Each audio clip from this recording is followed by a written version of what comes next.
Après une année de déploiement, les forces de la communauté de l'Afrique de l'Est EAC ont quitté le territoire congolais suite au non-renouvellement de leur mandat par le gouvernement congolais. Ce dernier reprochait à ces forces de n'être pas assez offensives contre le mouvement du 23 mars M23. Le président congolais Félix Tshisekedi les a même accusés de cohabiter avec les rebelles du M23. C'est pour remplacer ces forces que Kinshasa a négocié le déploiement de la force de la communauté de développement de l'Afrique australe SADC, dont le premier contingent est arrivé à Goma le 27 décembre 2023. Cette force s'ajoute aux sociétés militaires privées et aux groupes armés locaux, communément appelés Wazalendo, traduisés en français patriotes, qui sont en appui aux forces armées de la République démocratique du Congo, FARDC. Le remplacement de la force de l'EAC par celle de la SADC va-t-il mettre fin à la crise sécuritaire liée à l'activisme du M23?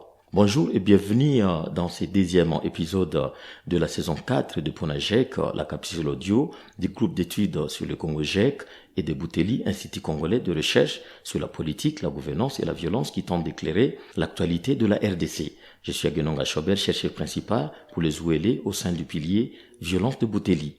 Nous sommes le vendredi 19 janvier 2024. Début décembre 2023, les contingents de la force régionale de l'UAC se sont retirés. Ils devraient être remplacés par la mission de la SADC en RDC, Sami DRC, qui, à terme, devrait être composée des contingents sud-africains, malawites et tanzaniens. Pour l'instant, seule l'Afrique du Sud a déployé un contingent de 200 militaires environ, un déploiement qui ne fait pourtant pas consensus dans ce pays. À ces contingents, d'autres pourraient s'ajouter d'ici fin janvier. Ayant un mandat offensif selon les autorités militaires du Nord Kivu, la force de la SADC est appelée à combattre le M23, comme souhaité par le gouvernement de Kinshasa, qui a exclu toute négociation avec le M23. La SAMI-DRC réussira-t-elle à démanteler le M23 et à restaurer la paix à l'est de la RDC? En 2013, c'est avec l'appui de la SADC à travers la brigade d'intervention de la MONUSCO que le M23 fut maîtrisé. Mais la donne a changé. Pour l'instant, la force de la SADC ne bénéficie ni du mandat du Conseil de sécurité des Nations Unies, ni de ses moyens.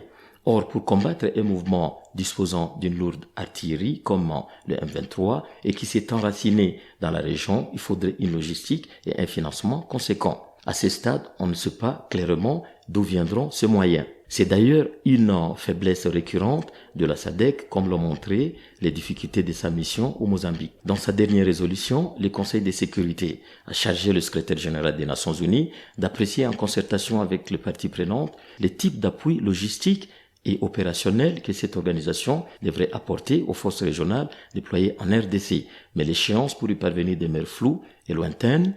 Il doit mener ce travail avant le mois de juin. Entre-temps, la SADC peine à déployer son contingent sur la ligne de front alors que les combats s'intensifient.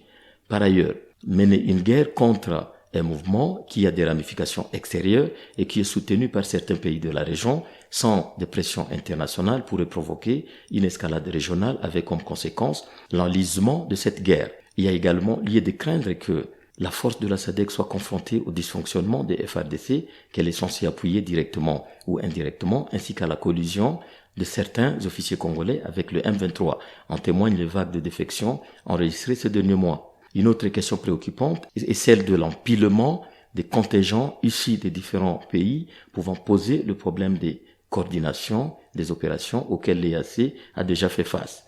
Par conséquent, à court terme, il semble difficile de prévoir que la force de la SADC viendra à bout du M23 sans un mandat clair, ni soutien du Conseil de sécurité de l'ONU et surtout des pressions internationales sur les pays qui le soutiennent.